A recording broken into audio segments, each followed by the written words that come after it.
Hello everyone, welcome to the EasyEDA tutorial. In this lesson, we are going to talk about the component mask feature. In schematic design, sometimes we don't want certain components to participate in production. For example, they shouldn't appear in the BOM list or be transferred to the PCB. In such case, we can use the component mask function. First, in EasyEDA Pro, we can open this feature from the top menu bar. Click Place Component Mask. After that, a pop-up window will appear, where you can set the mask rules. You will see two options: Add to BOM. Select No to prevent the component from appearing in the bill of material.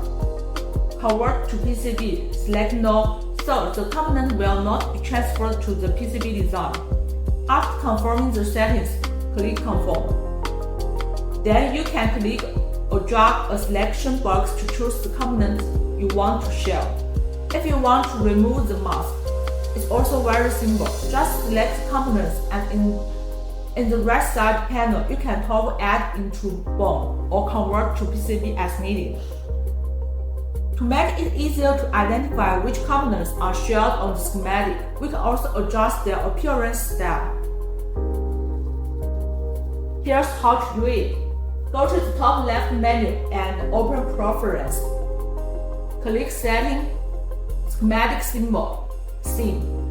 In the list on the right, find the item label Not Add into BOM. Here you can customize the color, line style, font, and so on. For example, in our case, we set the shared components to display in gray, so we can instantly tell which one are excluded.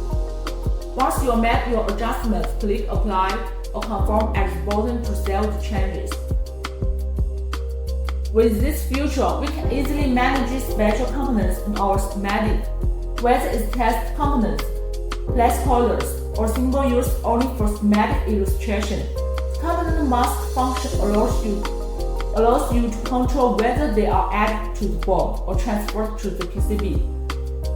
This not only keeps your design clear and organized, but also helps avoid unnecessary production errors.